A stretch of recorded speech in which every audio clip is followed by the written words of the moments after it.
Welcome, everyone. Welcome to this week's episode of the Tom Matt Show. Thank you, Sandy, for bringing us in. Appreciate that so much. You know who Sandy is, right? Everybody knows who Sandy is.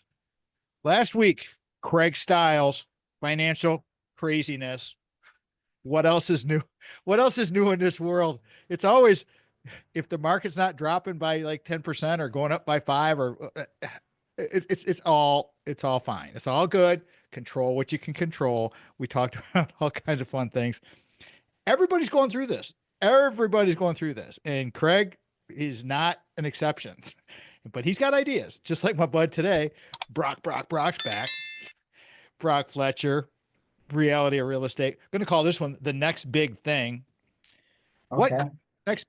What could be the next big thing in real estate? Well, we're going to find out here pretty quick because my buddy's going to be here. Now, I got, according to my notes here that are super old, because this is Brock's 24th appearance on this radio program. He's been in real estate almost 20 years. Pretty close, starting in land surveying, moving into real estate sales. He had worked for Thistle Dew Properties for 8 years. Okay, this is a little history. Okay, because I don't do this that often. So just bear with me, everybody, will you please? In September 2010, Brock moved to Keller Williams Realty in East Lansing, where he was an associate broker. Okay, he's continually building his skill set in his pursuit to helping his clients, helping his team, and he has built a phenomenal organization with the selling team of Keller Williams. They're our team. They helped us sell Big House Holt. We've talked about that story. They helped us buy Little House Lansing. They've helped my next door neighbor get it. We'll talk about all this stuff. Okay, let's get on with it. But Brock has been with me a long time, and all of these real estate shows are really, really popular. So the next big thing, before we get to that, let's talk to Brock about family. How's things going? Welcome back, Brock. How are you, brother? Well, I'm doing great. Thanks, Tom. Appreciate it. Things are well. My daughter Jenna is going to be graduating grad school in December, and she's got two wonderful clinical rotation opportunities, one this summer, one in the fall, to finish up her grad school. And then she'll pass her boards and she'll be a certified speech pathologist. So she's doing really awesome. Couldn't be more proud. Where do you think Jen's going to wind up? Do you have any idea? I mean, I know kids just blast off everywhere. Does she have an idea? I would guess that she'll end up staying in Grand Rapids. She'll get a great job opportunity there. It's my guess. So many young people. We could talk about the Grand Rapids real estate market, but so many young people want to go there. But the thing is like, I'm trying to encourage people to come to Michigan because the cost and everything is relatively pretty good. Talk about your wife. How's Katie doing? Doing great. Still a nurse at Sparrow Hospital, OBGYN nurse. Has been there for a long time, 23 years, I think she's been at Sparrow. Have you ever asked how many babies she's been involved with in her career? Oh, I mean, there's a lot. Yeah. Thousands? Lot of babies. Probably not thousands. Well, maybe thousands. They see a lot of patients there. So yeah, a lot of babies, a lot of women's physicals as well over the years. So oh yeah. And that's the thing about the health stuff, everybody. Getting your physicals is so important to have the numbers. Well, I've had conversations about this many times. Well, I mean, there's something to be this is a real estate conversation, obviously, but like legitimately, men and women get in for your yearly physicals, get your blood work done. I mean, that's, you catch stuff at regular screenings that that's preventative medicine. So that's exactly right. Being proactive. I'm always like, instead of thinking reactive all the time, everybody, we got to really start to focus on being proactive. One thing about the university at Michigan State, I'm really thrilled to see that they're being proactive with their finances. They're being proactive with things. And so everything's moving in that direction. You have to be proactive instead of reactive because you could lose a lot of time. All right. The next big thing in real estate. Now, I know that's a big, broad title, obviously. What do you think, Brock? We're going to talk about all this stuff, and I want to, touch back about talking about Kendall Brooks from the last show when we come back from next segment. But let's talk about the next big thing in all that's happening. Step us through. You're regular on the show. What's been happening? What are you seeing? And let's kind of set this stage for this episode. So, what do you think people want to listen? Why do people want to listen to this episode? Um, you said what's the next big thing? I think the next big thing is going back to educating our children to get into home ownership in their 20s and not in their 30s. Honestly, I think it's almost going back to the basics and undoing some of the damage that's been done in terms of not preparing young people to be financially independent in their 20s. That's So, such a good, I really like that whole thread because I had just had this conversation with our youngest daughter, who is a little older than Jenna. Lauren's like 27 now. And she rents our house in Wisconsin. Many people might know that a little bit, but we're angling to get her to buy something. And she said, because she really wants to get her own place. And even though the house is like her own place, but I told her, Brock, she's like, well, Dad, I'm just going to rent something. And I just said, oh, stop right there. I want to eliminate that 4-letter R word from our vocabulary. I just say, no, we're not going down that road. That's just a complete waste of money. I'd rather see it put that. So we're figuring out within our family how we can, because she's saved money and I've encouraged her to save money and she's got some money in the bank, but she's going to need a little help. And so we got to get a strategy going here. So talk about the strategy of parents, because we do have the baby boomers who are refiring, and they are going down the road of having all of this income that they could perhaps give to their families. What do you think about that, Brock? Helping our young people by, at least encouraging them to get away from rent. Just stop talking about it. I think renting serves a purpose only to the point of which you're eligible and should be buying a home. So, let's say you graduate high school at 18. Let's say you are off to college, and you're working part-time while you're going to college. Appropriate to live in a dorm, appropriate to have a college type apartment. Um, you're saving, right? You get a job, right when you graduate, you get an adult job, right? And you start saving, 10 to 20% of your yearly income, putting it towards emergency fund and putting it towards buying your first home. You're only renting until you have enough down payment money and you're going to be in an area for at least 5 years, and then you buy your first home. And if we were to teach, young people beginning at about their freshman year, even really 7th or 8th grade, start forecasting for them, this is what I'm grooming you towards, and preparing them for buying a home in their mid-20s, they would perform on that like 90+% of the time. Our children will live up to our expectations if we make them into standards. I totally agree with you, Brock. Let me reset this. We're going to come up on break here. The next big thing, real estate, reality of real estate. Of course, if it's reality of real estate, it's Brock Fletcher, Slang Team Keller Williams. We're going to talk about all these things. One thing I want to ask Brock when we come back, and we'll talk about this extensively, because we're talking about how to get our young people into buying homes, is I pulled up something on the all-knowing internet about down payment assistance and other first-time home buyer assistance that is out there. Let's kind of explore that a little bit, because this is the theme of the next big thing. We've got to go back to, as Brock said, being my subject matter expert with all of this, we have got to educate our children on saving money, the benefits, the huge benefits of home ownership. It's massive.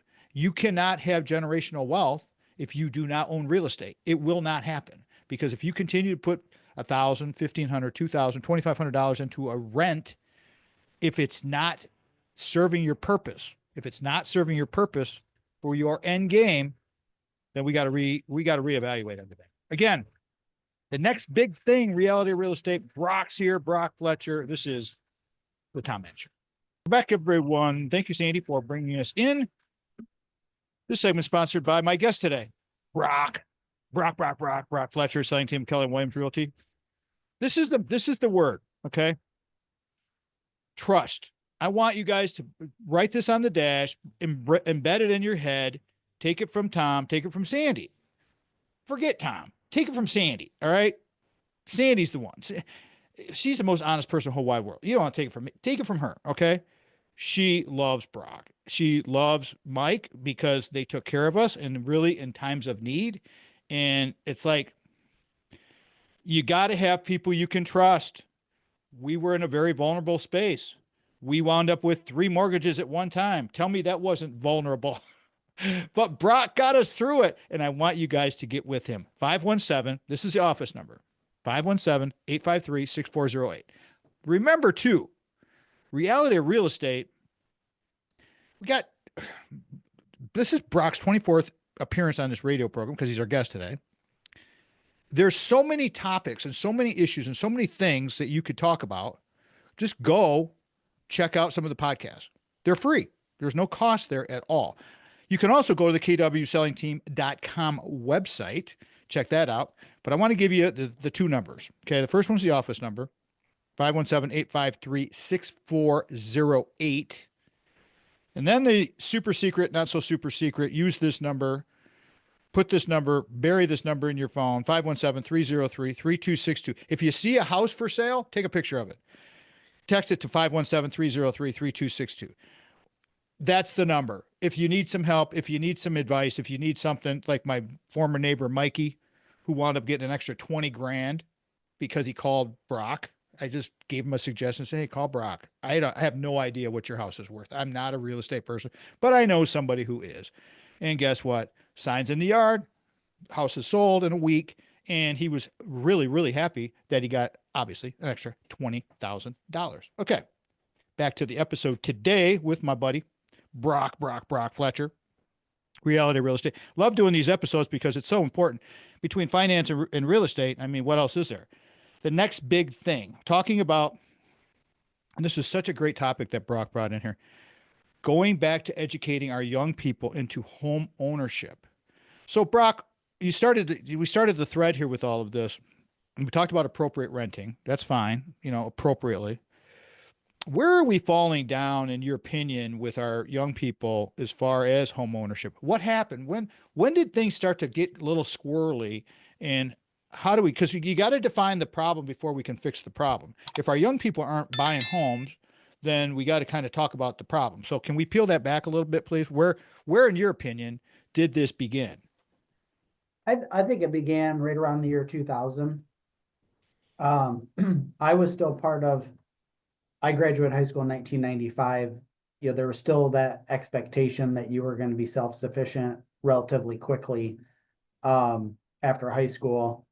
But shortly thereafter is when it became a trend that every single graduate of high school should be going to college. We've seen huge increases in tuition. We've seen, mass debt incurrence, if you will, with young people going through college, financing their degree, finishing hundreds of thousands of dollars in debt. When I put myself through college. I spent about 40 grand, roughly, a couple years of community college and off to MSU, kind of paid as I went, took a little bit of loan money as it went, but really didn't end up in too bad a shape student loan wise. But now if we were to have financed our daughter's college education, room, board, the whole deal, we would have been in for a couple $100,000 on that.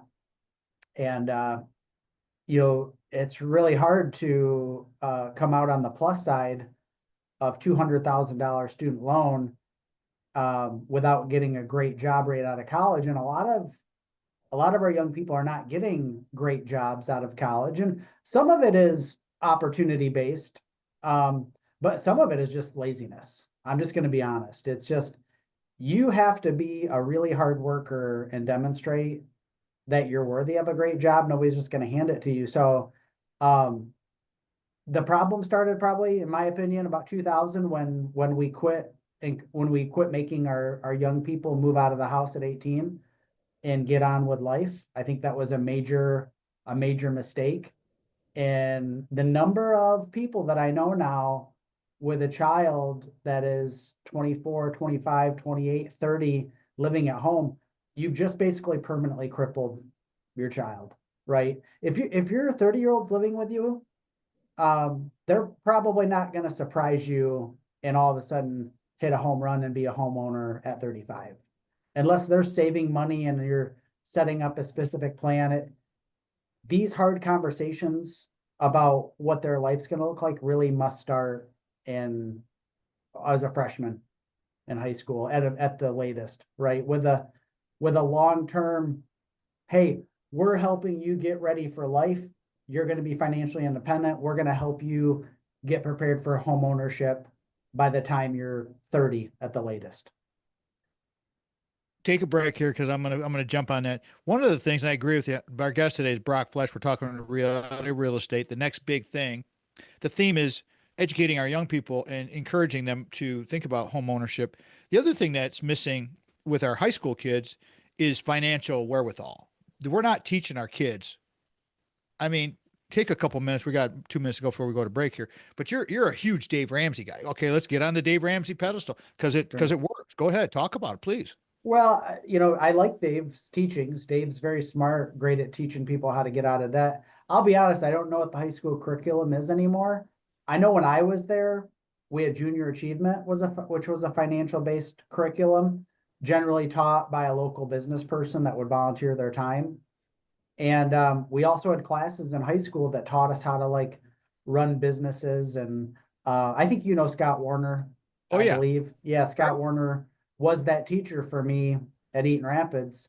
We had a class where the whole purpose of the class was to design a business, which was running a 3-on-3 basketball tournament. We created stock. All the students in the class were able to purchase the stock. We all had specific jobs. We ran a successful 3-on-3 tournament. We split the profits by the stockholders. And it was learning how to like invest, run a business, work hard. Scott was maybe he'll listen to this and get a smile. Scott was a cool teacher and a hell of a coach. I didn't wrestle, and he made those guys work their butts off, right? They won several state championships. So but what I'm getting at is I don't know what they're teaching in high school, but we do have to teach young people how to be financially successful if we expect them to do it, right? And you look at the average consumer debts over 20 grand a family. Are we really teaching our young people to live a debt-free existence if we're all carrying 20 grand worth of credit card debt? Chances are we're not having those conversations, but we are talking about pop culture, which is completely irrelevant, Right, right? exactly. I want to come back to that too when we come back about savings because I had a kind of story I want to share with you with my grandson, Bam Bam, on money. And he's 9 years old and he's already starting to think about being a banker. His dad's into money, he's a finance guy. And when we go to stores, I'll tell you the story when we come back because we're going to go to break here. Brock's here, Brock Fletcher, Reality Real Estate, the next big thing, Bam Bam and saving. Stick around. Check this one out. The Tom Matt Show. Hey, everybody, welcome back. Thank you so much for joining us either on the stream, on the video, or on the broadcast. Thank you so much. We're all over the place with our shorts and good things happening. Brock Fletcher's with us. Reality of Real Estate, the next big thing. Brock, when people want to get a hold of you, I told the numbers before, but please go ahead and emphasize your takes, where you want people, how you do your phone calls, how you do return emails, all that kind of stuff. Please take a couple seconds and share how you want people to get a hold of you. I really prefer, that they reach out to me on my cell phone, whether it be a phone call or a text. I'll return that communication, every day. It's 517-303-3262. Pardon me. That's the best way to get me. It's going to guarantee you the quickest response. 303-3262. Okay. Let me say it one more time. 517-303-3262. Use that number. One thing about Brock, I like bragging on him because I'm a former, phone tech. He changes his greeting every day. He's a pro when it comes to this kind of stuff. One of the very few people I've ever seen do this, and I've coached many, many, many people on doing this kind of stuff. He's one of the few that I've ever seen be so consistent with this thing. And it really shows the professionalism. It really, really does show the professionalism. All right, back to the episode. The next big thing, we're talking about educating our kids, getting them to at least be good with buying something, buying a home. So we left the previous segment. I was tell a quick story about my grandson, Bam Bam. He's going to be 10 years old in August, but the kid is like, they did a thing at school recently where they did a job thing and a job shadow, and he was the banker. Okay. He was in his tie. He had all his stuff. He was so into it that he was just going to be a teller at the bank. I mean, they actually went to the bank. He was so sharp, they put him in the VP's chair. he was he was loving life so much. He was just like, you got to save money, you got to save money. So when we go shopping, I say, okay, and a lot of times his mom and dad will pay us back for stuff. It's like, okay, you have a budget. You got $50 or $10 or $100 or whatever. Give them a budget, give them a number so that it's just not like going to go in here and you're just going to give them, buy whatever the hell they want, especially because things are so expensive. So these kids get it. So first thing we talk about on the way to the store or the outlet mall, and we go over to Wisconsin, what's the budget? What's the budget? What's the budget? So Brock, getting back to all of that, and I wanted to touch on too with Scott Warner. You mentioned him last segment.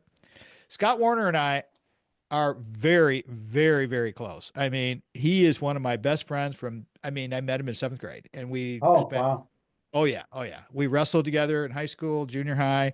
I mean, he's played football together, he played baseball together. I mean, he is one of my besties. For him, for you to talk about his class like that does not surprise me whatsoever. Look at you now. You built your business in high school. You're doing these business classes with a Scott Warner.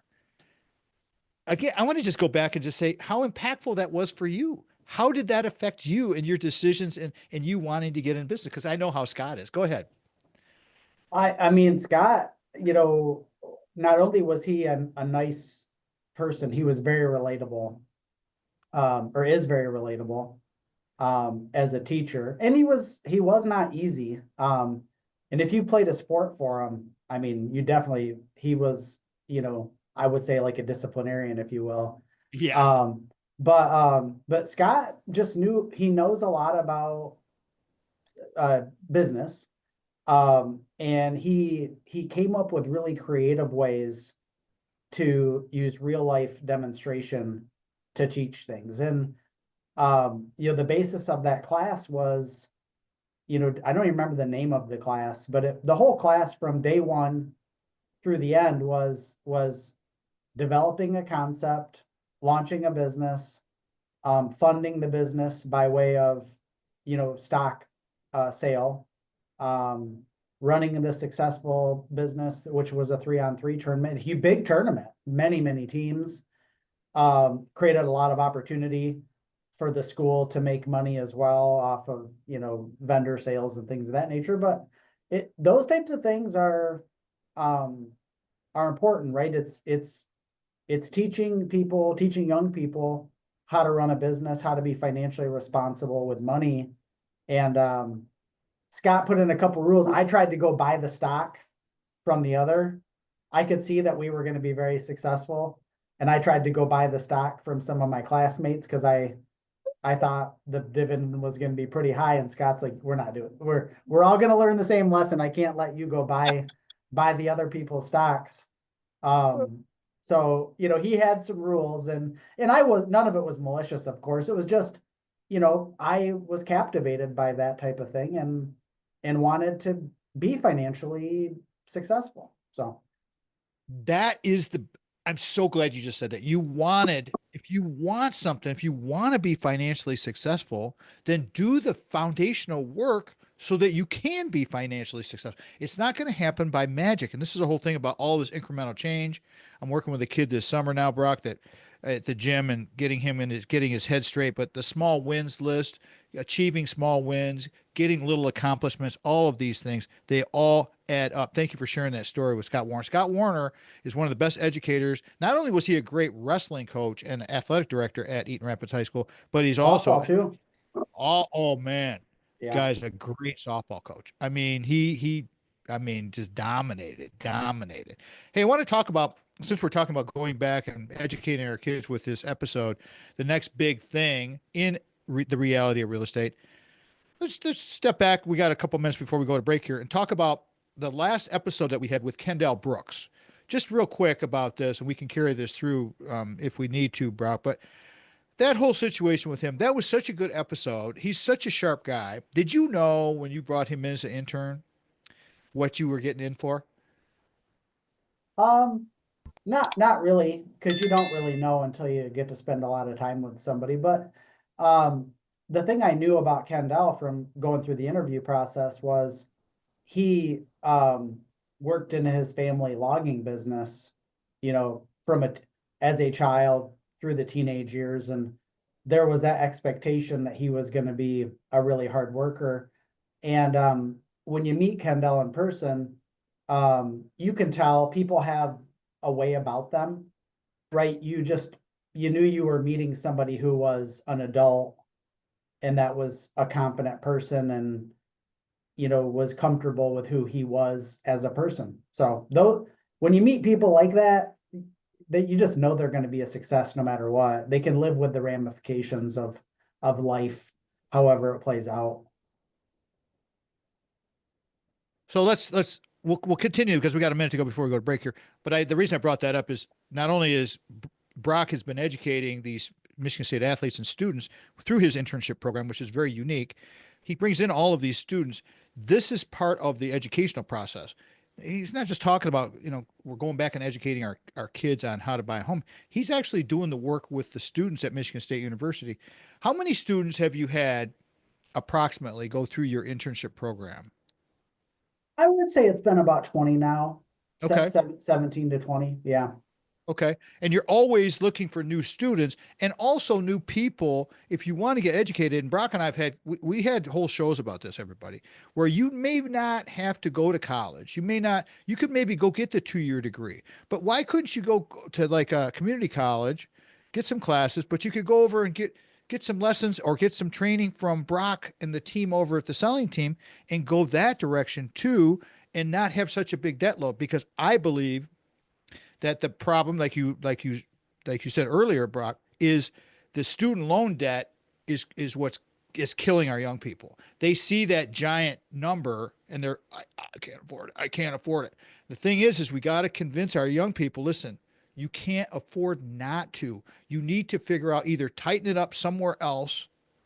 If you're already paying $1,500 a month in rent and you want to try to get ahead, you got to try to get some equity built in your life. The only way you're going to get equity built in your life is by talking to Brock and going through the selling team and getting with them, because if you don't, you're going to miss the boat here. And I'm telling you, the opportunities are there. Get started in your 20s. Don't wait till your 30s. Okay, resetting. Brock Fletcher's here. Reality of real estate. The next big thing. This is the Tom Matt Show.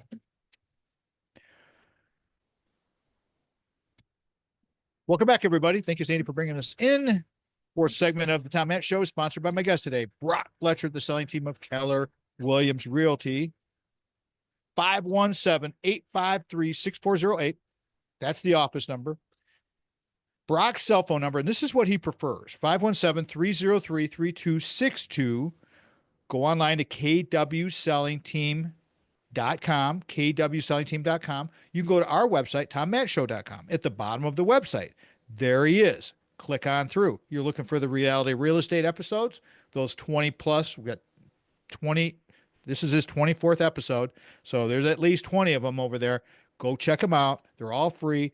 You're going to sell your home without hassles like we did when we bought Little House Lansing through Mike Dedman. Thank you, Mikey, for doing that. It was a great experience, and I want you guys to really latch on to it, because most agents start marketing after they get your listing. And in today's environment, You need to know that these professionals are out there working for you before they get your business. They're not waiting. They're out there. They're working. They're grinding. This guy, Brock Fletcher, is one of the hardest grinding guys I know. And I mean, they are out there doing their thing. So get with them. Phone numbers, once again, 517-853-6408 or 517-303-3262 online, KW Selling Team, kwsellingteam.com. The next big thing in real estate. Brock's here. Reality of real estate. Been all over the place with his stuff. Talked about Kendall Brooks and the internships. I got a couple of stats here, and then I'm gonna pick Brock's brain, because when I asked him the question, I said, "What's the next big thing, Brock?" He immediately came up with, "We got to educate our young people. We got to get our young people buying homes. We got to get people. We just got to get them." And I 1,000% agree. We're doing the same thing with Lauren right now. We're doing exactly the same thing with her. Is I want to get rid of the renting. She's been renting from us. Want to get rid of that. Get her into buying. Okay. This is coming off the all-knowing internet from the Business Insider, May 9th. April, the average mortgage rate was 6.71%. Median home values are up 2.7% over the year at $403,700. Now, I don't know where that is, if that's just a national. Do you think that's the a national? national average, yeah. Okay, so a national average.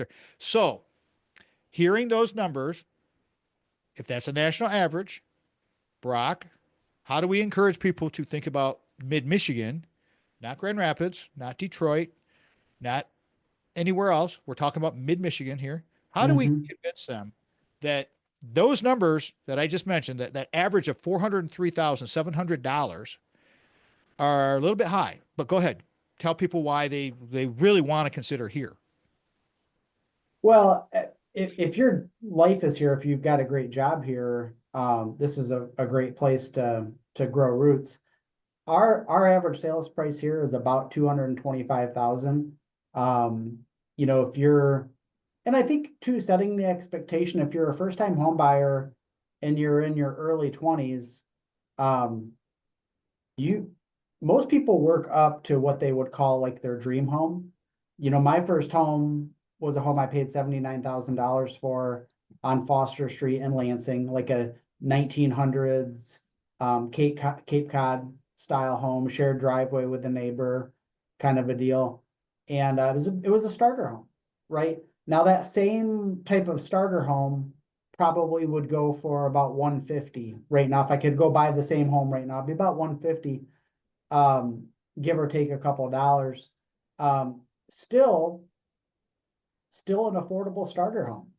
I do think that we've got, unless you're buying your first home in your 30s and you've been making $100,000 or $150,000 combined if you're married, you probably should be buying a starter home and not targeting your forever home, right?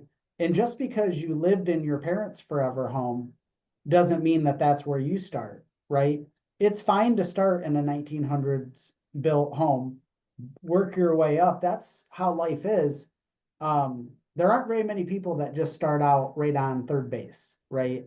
There's a benefit to working your way up that feeds desire, motivation, accomplishment. Like, I don't mean to jump topics here, but like mental health is like the worst it's ever been. And I think it's part of it is because we're not, we have so much abundance that that people are not working their way up like they were before. They just have everything. And when you just have everything, you're likely to be depressed when things don't go perfectly, or boredom sets in, right? It's really hard to be depressed or bored when you're working your butt off towards the pursuit of a goal. And I'm not picking on anybody. I'm not picking on anybody at all. I recognize there are real mental health issues. I recognize the pandemic was difficult, but I also recognize that much of how people feel good about themselves is tied to hard work and having a definitive purpose for their life. If you are not living a purpose-filled life, you're probably going to struggle with depression. You have to be a contributing member of society, period. That is absolutely 1,000% agreeable. As a matter of fact, I have my what I call my foundational work with my life, and purpose is my number one pillar of my four pillars. Purpose, absolutely, and that can change for you. All right, Brock, very good, very good statements all there about all of this. Going back to the theme of today, the next big thing, and educating is obviously huge. What do you think is the next big thing secondary to the educating in the real estate? What in the prognostication? You know how I like to do this with you, looking into the crystal ball. Go ahead. That was so good. I'm hoping you got another one like that. I, I don't, this is a tougher one for me. The next big thing needs to be part of the solution for creating more inventory and housing. Um, in a lot of these questions, the next big thing is going to come from a company or an idea or an initiative with tremendous reach and financial capabilities to create the next big thing. Um, you have certain companies, you have certain people, you have certain organizations that have the kind of power to change something, right? Like create something brand new, and then we get to kind of live in that benefit or live in that world where we get to make a difference. Do I think I'm a reasonably intelligent human being? Yes, I do. Do I think I'm about as driven as anybody on the planet? Absolutely. Do I think I'm capable of, and I'm just like, I don't, whether you like him or not is irrelevant, but like Elon Musk has built some things that are like, you have to be a genius to do some of these things, right? You have to be such a possibility thinker.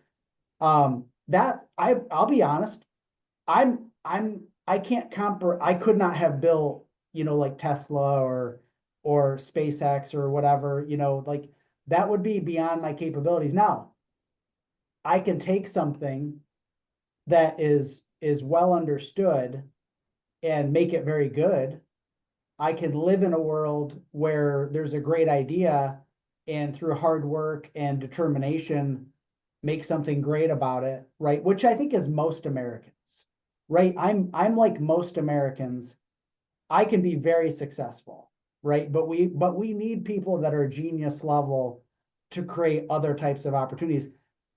Our problem is so big with inventory, and affordability is so like the cost of new homes is so unaffordable that it's going to take a massive idea that is scalable to solve our problem of lack of inventory.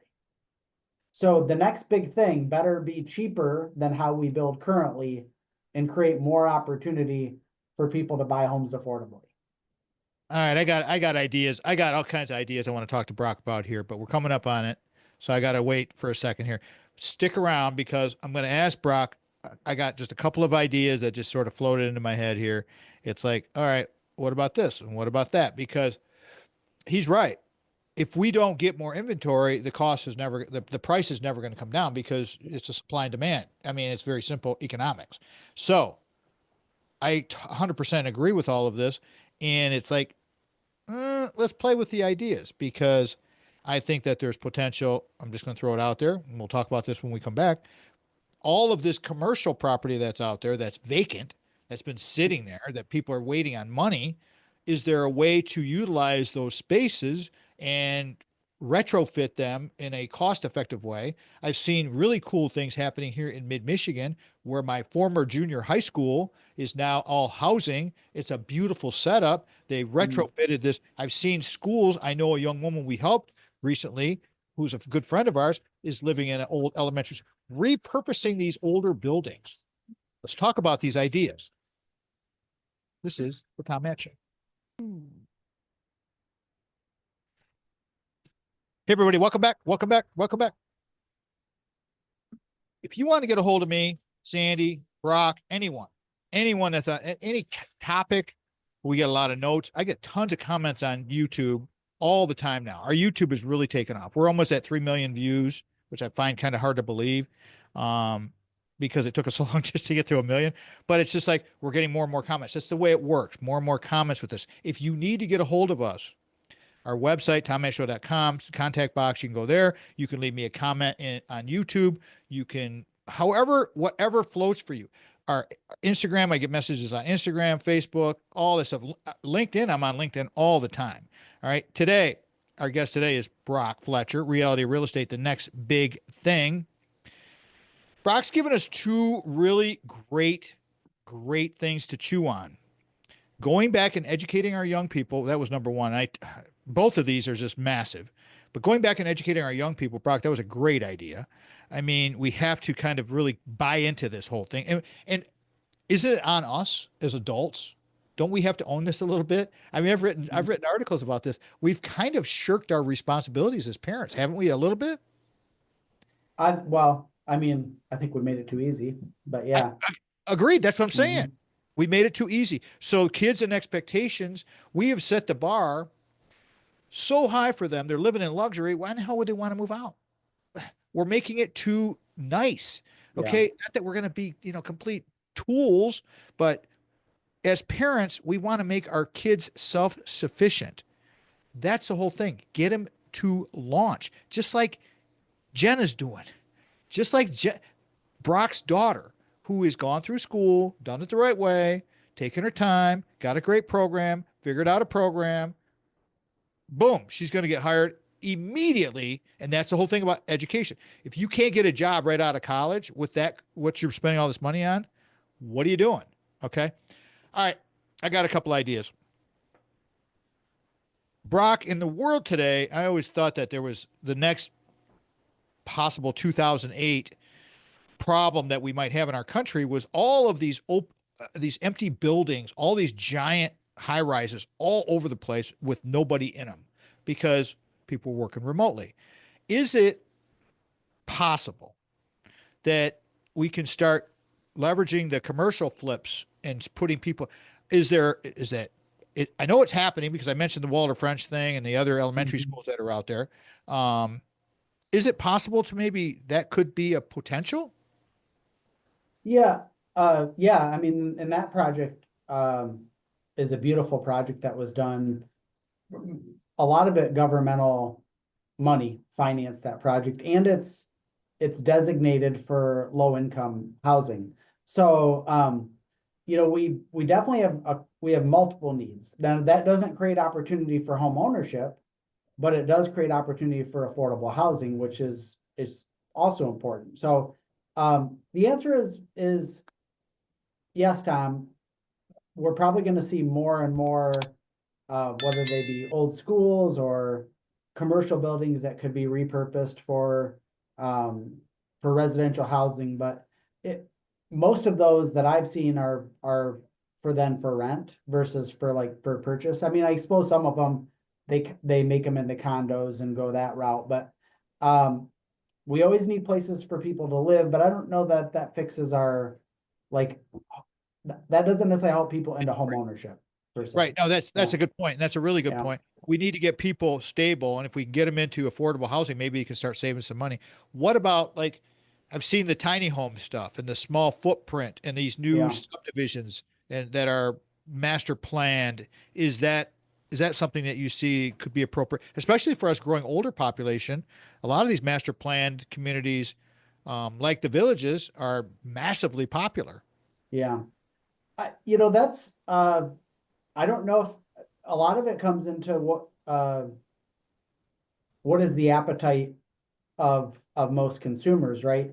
Now, if you go back to like the 1940s, 50s, 60s, how many 1,000 square foot ranch style homes were built in the city of Lansing, 3 bedrooms, 1 bath, unfinished basement, just 1,000 square foot modest homes.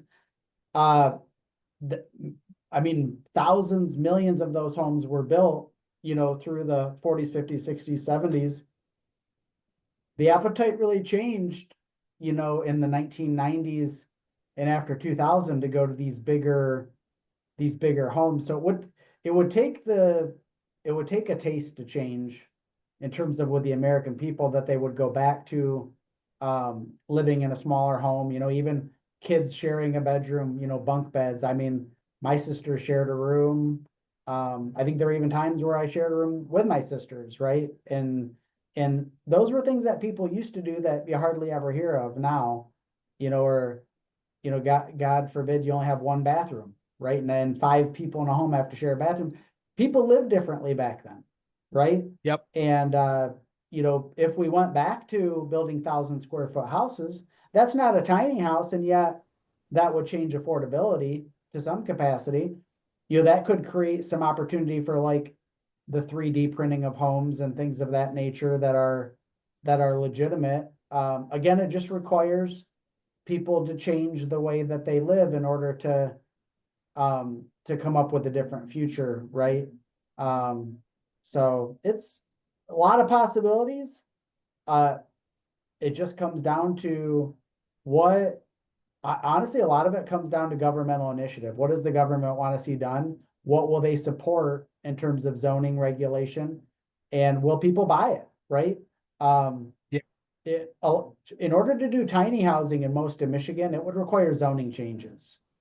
For in most in most cases, in most communities, minimum square footage for a home is like 800 square feet.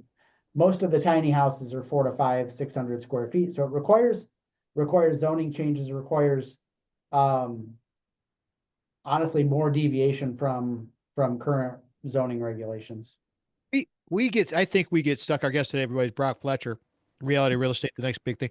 We get stuck in this, we've done it this way forever mindset, and it just stays that way. We've always done it this way. We're always going to do it this way. All right, that's fine.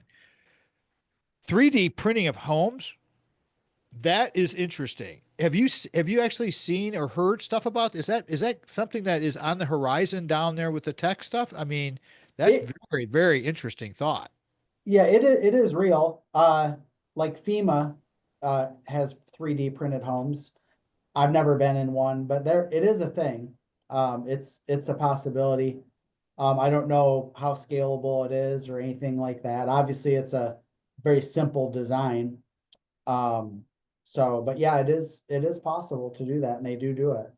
Brock, do you think that that big money that got into buying up vacant homes, and I'm talking about investment money, like big, big, big money, got into it, and that kind of elevated the cost of these homes? It kind of sucked up some of the supply, and that something that we should be anticipating moving forward? Um, not in our location. Um, Good to it's know. some areas of the country, yeah, there's tremendous inflow of wealth to develop and things of that nature. I mean, if and this is just a small, like, let's take Orlando as an example, right? In mid-Michigan, we'll have just over 6,500 sales in the course of an entire year. Orlando, there's over 6,000 house sales a month. Ooh. Right. So you're just talking about, a few million people in a geographic area. Uh that right, mid-Michigan, 400,000 people living in a 30-mile radius with a very predictable amount of real estate exchange each year. Um, it's it every market is so different. That's why when we look at national statistics, they just tell such a, you can take the averages, but the averages don't mean a whole lot, right? It is something that can give you an overall health score, for like an entire market. Um, like, is the market improving? I mean, on a national level, but community to community is really, everything has its own story. A new employer to an area can be a dynamic game changer. Um, I still don't know, and I think it's weather based, but why is it that such a beautiful state like Michigan can't attract a top company like Microsoft or some other cutting edge company to come do something special here? at one point, Austin, Texas had 2,000 new people moving there a day, right? We haven't seen a significant attracted employer to mid-Michigan in my whole life. Every year we graduate 10,000 people from Michigan State University and all of them leave, right? What are we doing wrong? No offense to the government people here, plenty of blame to spread around. Why don't we have any meaningful growth in mid-Michigan when it's probably, I mean, every time I travel, I say it's not better than Michigan. We literally live in the most beautiful state in the United States. Drive 1 hour, you're in paradise. Drive not no more than an hour and 10 minutes in every direction. You're at a great lake. How are we not like, and by all means, don't move here. I love what we're doing here, but what are we doing wrong to not have growth here in a meaningful way? That Uh, is a perfect close to this episode. The next big thing in real estate, Brock Fletcher, going back to educating our kids, and we need more inventory and other things we talked about. If our show fits your business or group's mission, we want to be of service to you through our guests because we are servant leaders here. Sponsorships are available. If you want to hit us up, it's got to be a fit. It's got to be a fit. Thanks to Brock for being with us, Sandy, Craig, everybody that's helped support the show, Mitch, Vanessa. Lastly, I want to say thank you. Thank you. Thank you. And always remember, before you can share love with others, you must love yourself first. Tom Matt Show's production of Boomers Rock Media. We want to bring your story to life. Have a great week, everybody. We are out. Brock Fletcher's such a great guy. He has picked up some slack financially for us as a sponsor, and I want to acknowledge him for doing that because without him, without our sponsors, this show does not happen. And I need you, really, everyone, I need you to really think about supporting our sponsors. Craig, Brock, our friends, support everyone that's good. Help people get better. That's all there is to it. Brock can do this for you. He's awesome. Until next time, everybody, I'm Papa Tom. We'll see you again. Peace out. Love y'all. Have a great day.